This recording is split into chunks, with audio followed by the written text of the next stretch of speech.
Hi guys, welcome back to my channel, Life Challenges page. My name still remains Amara.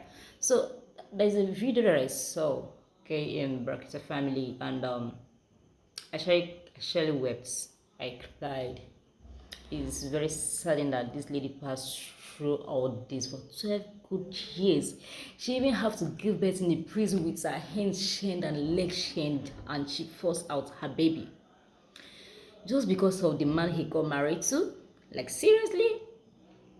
So I don't understand why we ended up, sometimes we end up with the wrong partners, like without even knowing what this guy is doing. It's not actually the girls, it's not actually the lady's fault. It's not her fault that she didn't know what the husband is up to. Just a trust that he had on the husband had to put her into this kind of mess for how many years of her life. And she still came out from the prison, the husband still feeling so stupid, not even remorseful for what he did. What kind of life is this? Like, what kind of life is this? Please just watch this video. Let me know what you think. Okay, what do you think that this lady should do? Can she easily forget this? Like, for life? The children has been turned against her. The husband also lied against her. So the children, some lies. Even the child I gave birth to in the prison. Please watch this video. Let me know what you think, and please don't forget to subscribe, okay? Like and comment and share to others to learn from this. Is actually a story that we need to share out, and not just the Brackety family for showing us this bringing us a platform where people can actually come and hear their voices and get justice for it. So it's actually a plus one for Brackety family. All right, so I just want to show us that the lady actually passed through a lot. Okay, thank you, and thanks for watching. Just let me know what you think on the comment section. I'm the lady who got saved from prison. I got married to Mr. George the year 2009. Full name. George Unazi, 2009. 2010 he left from Malaysia. Then I went to stay with his family. 2011 around March he called me. 2011 he called me and invited me over to Malaysia to come and see him, with the reasons of, like, I have growth in the eyes, that it's better for us to operate it there. The operation in Nigeria, there can be complications. So I accepted the invitation. Then I was pregnant for my second child, 3 months. So I accepted the invitation, where I moved down to Lagos to stay with his sister.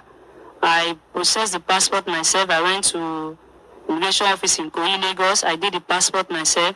But the visa and the ticket, everything was processed by I don't know, but some of his friends. But later I got a call from him during the process that his friend will be coming from Malaysia at around April. That he got a bag from me as a gift. So he said the friend will pass the bag to me. So I was like, okay. Then I'd already packed my things in my own bag that I brought all the way from Benue. So when the friend arrived in Nigeria, he called me on a Sunday morning that I was preparing to go to church, that I should go collect the bag from the friend. So later he called me and changed his mind. He said I should not go, that his younger brother should go and collect the bag.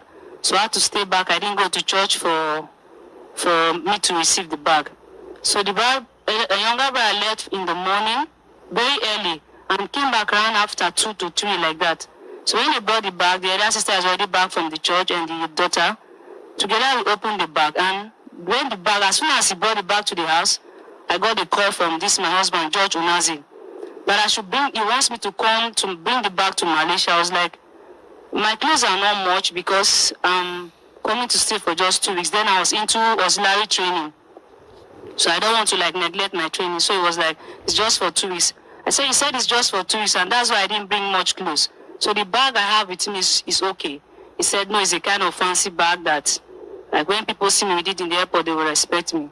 So when we opened the bag, not just me and the elder sister and her daughter, I saw attachments, a lot of attachments in the bag. So I called him back and said, what was all this attachment for? He said, I should come over with it. That is expensive in Malaysia. That's the business he do. So when we dig down to the bag, we found a lot of CD plates, Nigerian movies. I called again, I asked about the CD plates. He said I should come over with them. That's what he do, that they are all expensive in Malaysia. So I was like, okay. They helped me remove my things to this same bag. And that was how I left for Malaysia. When I got to the airport, I checked in my bag, then I entered the flight. So I transit from Nigeria to Dubai. There was a stopover for like 2.5 hours like that. So from Dubai to Malaysia. So I think they detected the drug from Dubai. So before I reached Malaysia, when I got to Malaysia, they stamped me out.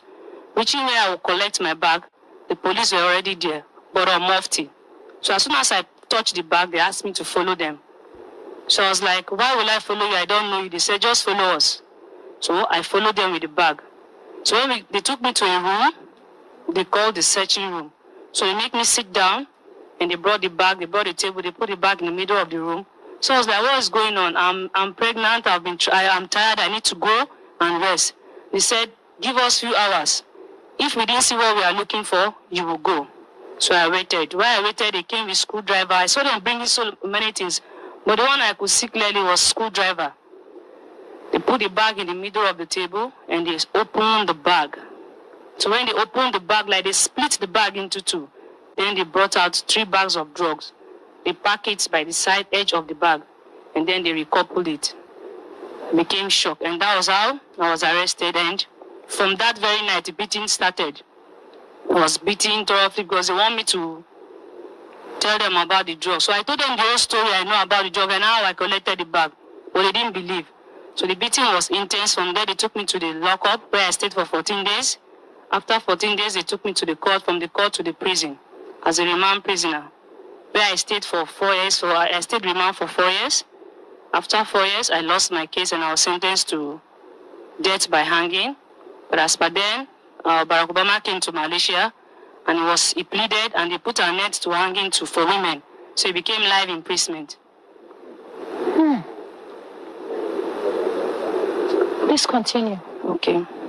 So during the process, when I was first arrested, I was pregnant with the environment, no slippers, because when I came to prison, they said the prison is out of stock. They don't have slippers, so I have to walk barefooted in the prison. And the food is so strange that I was not eating. So the shock and everything. So he told me to be after 2 months or something. The friend, he sent one Mr. Julius, like I stated yesterday. He came to the prison and he was like, we paid lawyer, we are fighting, just cooperate with us, be calm and don't say anything. So I was like, who are you to me? I just want to know. He said, Mr. George Unazi sent me to you. So I was like, were you that one that brought the bag? Then were you the one that brought the bag to Nigeria? I said, yes, I'm the one that brought that bag, but believe me, your husband never told me you are his wife. He said you are his cousin. If I had known you are his wife, I will never allow you to come to Malaysia with the bag. So with time, as time goes on, he lied that he paid a lawyer. Me, I was inside, I don't know, battling my pregnancy and the suffering in prison. Paid the first lawyer, he said he paid lawyer. The lawyer, whenever I go to court, nobody come for me, nobody turn up. So I was they transferred my case to Federal High Court. I don't have access, I have no money to call my family. So we go to my family. When I was leaving for Malaysia, my first girl is just 1 year and 11 months. She was with my father, my family. So she was there till 5 years. I was still in prison. When there was no story for him to tell my family, just came one day as usual. So I made mention of my son. I was pregnant before I was arrested. The pregnancy grew until labor time. I went into labor. So that night is a night I can never forget. When I went into labor, they said it's a drug case, it's a big, serious case. So I was on handcuff. So the doctor pleaded, when I was about to push the baby, the doctor pleaded for them to release me for a moment. They said no, that is the law. So I had to push my baby with handcuff. Handcuff? Yes, ma'am. What? So they only said the only thing they can do for me is I should just make a choice. Both hands handcuff or a hand and a leg. So I said, let me go for a hand and a leg. It's easy, so I can use this other hand and leg to push the baby. So that was how I gave birth to the baby on handcuff. Everything on handcuff. Till I left the hospital to the prison. The following day, he sent Mr. Julius again. I said, I've put to bed, I need baby things. Because whenever he came once, after I put to bed, he came once with Mr. Julius. When I saw him, that was how I threatened him. I said, I will tell the prison now you are the reason why I'm here. So he ran away. Even in the court, when he comes to the court to see me and the baby, I don't give him the chance to come close because he has not told me the reason why, like who is responsible for what happened. He's denying it. He said they set him, there is a business deal between him and some people, that everything that happened to me is a setup. But I said, if the thing, they found the thing in this bag that your friend brought all the way from Malaysia. He said, yes, this his friend gave the bag to another friend when they set him up. It was just narrating stories. And the friend, when the friend saw the sincerity in me, and somehow along the line, the friend became touched. And he said, let me tell you something. Your husband is a drug dealer. I work for him. He knows about it. But I never knew you are his wife. So he told me to keep it to myself. As time goes on, the suffering, raising the baby, everything, the stress, I went into depression when they placed me on mental peace, just to help me stable my mindset. So it was so intense that I tried to beg for money to get a call card because I want to get to my father to tell my father that they need to arrest him. That is the reason, after Mr. Julius have told me, that is the reason why I'm in prison.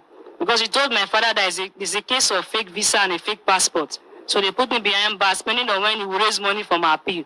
So he's trying to raise money. To make the whole story worse, he bought a house for his family. He went and told the family that he's selling the house because he wants to pay me. When he sold the house for over a few millions, that was when he stopped coming to Malaysia. Came down to Abuja here, started acting as a governor's son, spending money from clubs to another.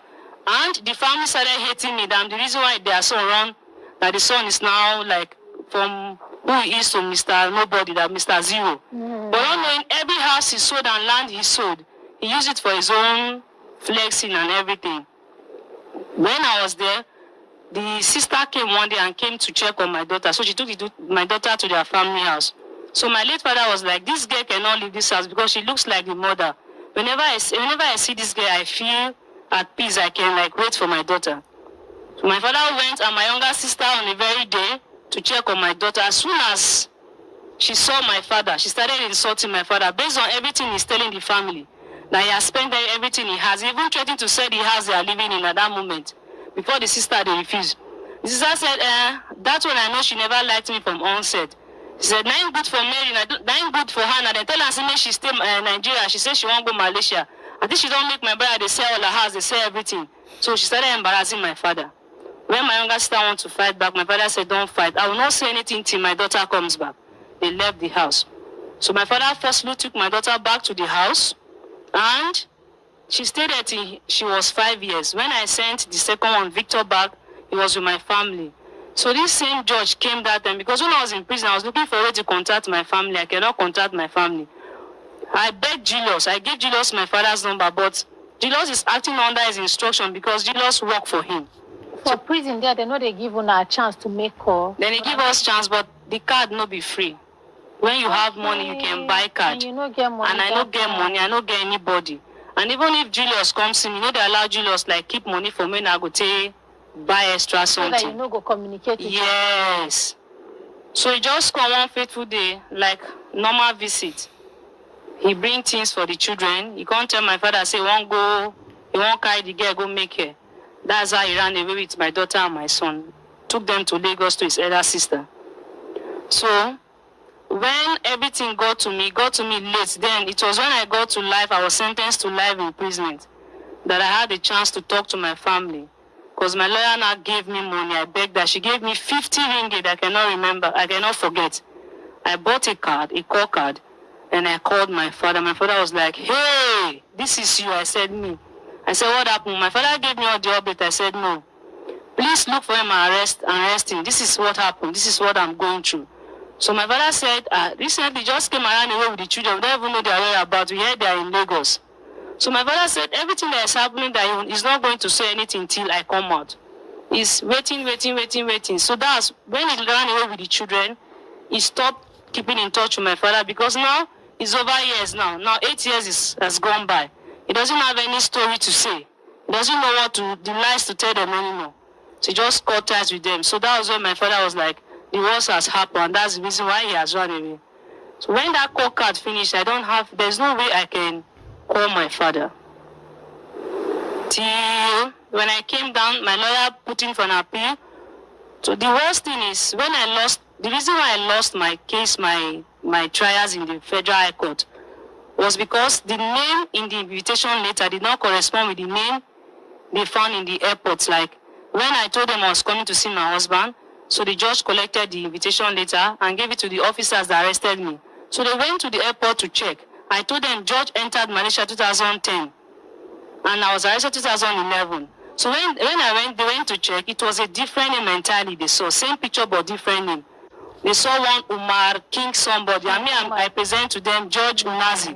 Jessica, I beg, make you put the picture, make them see. They use with them Sabi and there. So the judge said everything I said is a lie. That they've gone to the airport. There is only King Umar they see there. So that I know of what I'm carrying. So that was how I was sentenced to death by hanging. Everything happened. Now be this. Yes. Waiting be in name. This you. His name. His name. See the picture now on the screen. Okay. Yes. Your ex-husband. Yeah. Waiting be in name. I know him as George Unazi. George Unazi. Yes. And for Malaysia, na King Umar. Yes. Okay. Yes. Continue. So that was how I met this white girl. Thank you very much, Auntie Jessie. I met the white girl that introduced me to the mom. Because the stress became so hard for the baby that the baby was always sick. There was no good food. The prison there is, they don't like black and I'm drug case.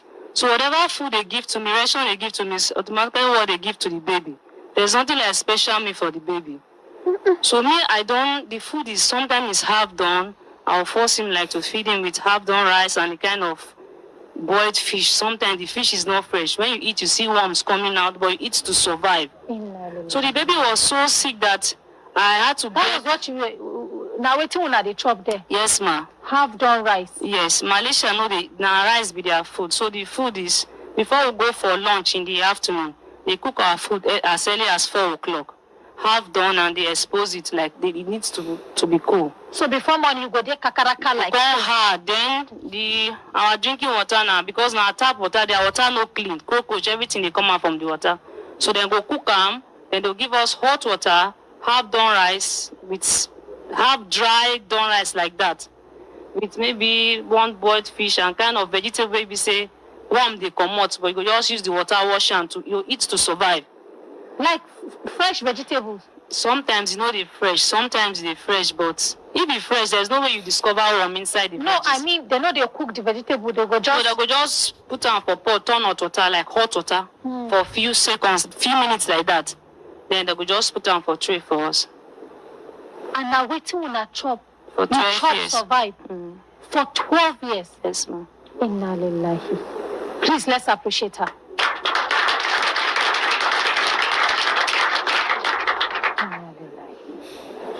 Continue.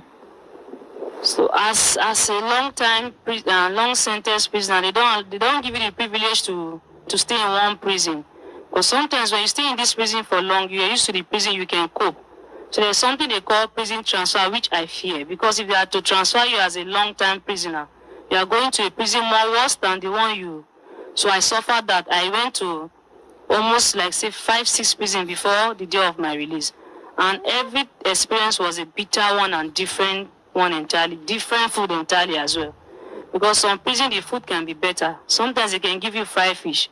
Whereas some prison, like from January to December, is boiled fish where you can find cockroach. Sometimes you find even geckos. We found geckos in our food. We just pick it out.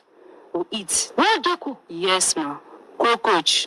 Inside your food? Yes, ma. Cockroach. That's one we are used to it. You just pick it out, push it aside. You wash the rice or wash the fish. You eat to survive. So when I was transferred to another prison, I begged my lawyer. She helped me and they moved me back to the international prison because I have Nigerians there. Sometimes we talk to each other. We encourage each other.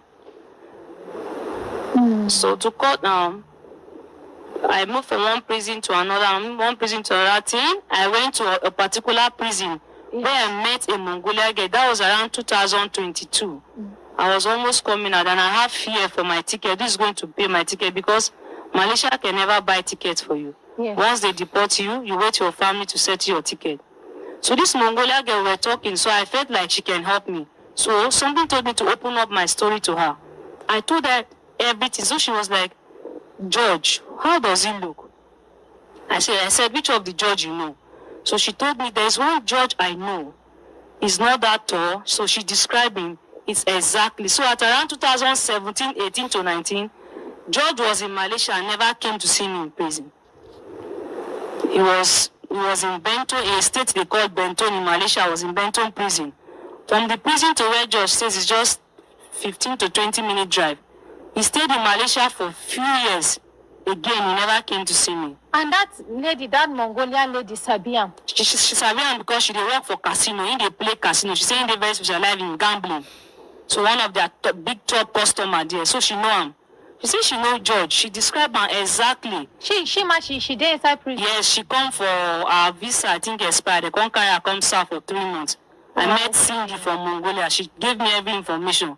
So when I come back, 2000, when I serve finish, but she come tell me say, something happened that they shot him, is dead. I said, really, George is dead. So that was when I went through my diary where I wrote my numbers. I called his friend, Julius. Julius said, no, he's alive. All those things is common flag that you know him. He always commits crime.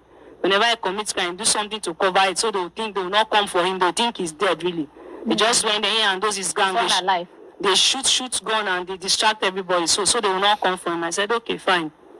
In 2023, when I came out, How you take come okay, they gave me 18 years after they reduced my charges. They gave me. How you take? Make you tell us how intervention comes so they reduce your life imprisonment to 18 years and with your final release. Like I said yesterday, this lawyer, he lied, he paid. He did not pay. He only paid 6,000 for them to open my file. Okay. So this lawyer said was not it was Mr. Kapasin, very famous lawyer in Malaysia. Somewhere along the line, he died. So it was before he died. He joined the ancestors. Yeah, he joined his ancestors. So he introduced my case to his daughter. So she came, she was interested in me, like I said yesterday. Okay, the daughter and a barrister too. Yes, one Sergeant Doe. God favored me in her side. When she looked at me, she said, she just felt like she believed my story. So there's something inside of her that just had to fight for me. So she put money aside. So she was the one that fight for her peace. She went to the airport. She redig everything, every information she could gather. She gathered. Then she also discovered 2010 actually entered Malaysia. But those officers arrested me. They tried to cover up because they want the case to favor them. So actually, yes. They cover up from yes. Her. Because they know definitely if they can't confirm, say truly they're innocent. If they only release, they go release you, they go also compensate you for all these kind things where they do. Yes. So now for my investigation, now the country knows say yes, he entered Malaysia, but with that different name of King Umar, not be George Unazi. But same picture. So all those information, she come send her to Federal Court of Appeal for Malaysia, which is Putrajaya. So for around it took 7 weeks, 7 months, 3 weeks. Before they went through my appeal letter. She came to see me. Then they called me for an appeal. That was on 10th December 2015, the same 2015. So I appeared in the Court of Appeal. She put every evidence she could put before the judges. And I can say God really wants to fight for me. My accusers, all those strong points they have, the one that came to represent me, that represent the accusing department, the DPP department that day, she could not say a word. So that was how they reduced my charges. And they gave me 18 years, starting from the date of arrest. So what be the name of this barrister again? Sergeant Doe. Sergeant Doe. Yeah. You still get her number? Yes, ma'am. Hi. Anyway, where she did me, God locate her and bless her. We go call her, we go appreciate her. Okay, ma'am. We go call her, we go appreciate her. Well, for this thing we she do for you. I bet make we appreciate her.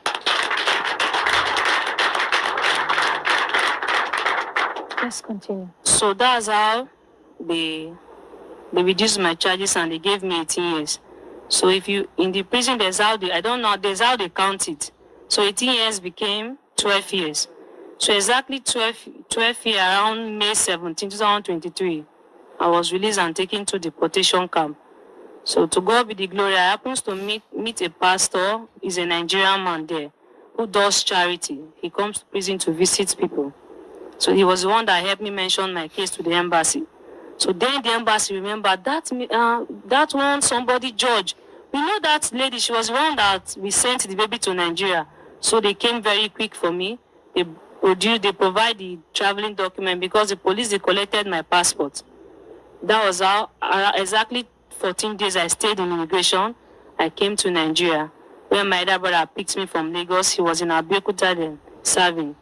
So when I came, I became very, very sick. When I started eating good food, because 12 years without oily food. So if I eat food that has oil, my stomach will automatically swell like I'm pregnant for 9 months. So I was going in and out of hospital. And so the doctor advised I go for a walk, like morning walk. I do some exercise and my system is trying to adjust. And when I came out, when I started eating, like taking good water, anything good enters my system, everything changed. So if I menstruate, it doesn't stop. We went for scan, they say there's no fibroid, there's nothing, but it's just like that. Even up till now, it suffers down. Sometimes when I'm menstruating, it doesn't stop. And sometimes it stops. Since 2023 that I came. Up to now? Yes, ma'am. You still... So when I go for checkup, doctor said it's with time, that every of my hormone is weak. All my hormone is dead, that I need, he said my immune system is also weak, very, very weak. Because I lost all the vitamins, everything in the body. No protein, no vitamin, nothing. So now God just keep you alive for my Yes, sister. ma'am. Even me, as around 2022, I felt I was going to die. I wrote a letter because then, if I'm walking, I'm feeling empty. I feel like my body is this side, while my soul is on the other side. There was no strength again in my body. So when my brother was trying to make me calm down. So I said, the only way I will calm down is when I forget about George and the children. He said, no, you cannot leave your children for him. You have to go for your children. I said, how can I fight him? So he advised I go down to Benue to see my mother. His mother is in Benue. So when I went to Benue, that was around November 2023. Somehow, my brother advised me, like, learn how to pretend, play as if, okay, there's love, I'm willing for us to start again. Then he came down November. He said, okay, I should go for checkup. I called my brother, said, just play along.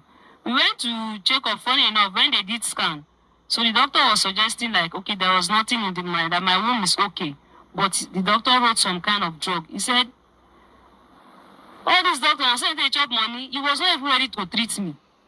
Like, because when I came out, when he saw me, he was like, you didn't change. Or maybe he was expecting to see, like, I have twisted face or suffering from stroke, or like I'm mad, or totally not like that.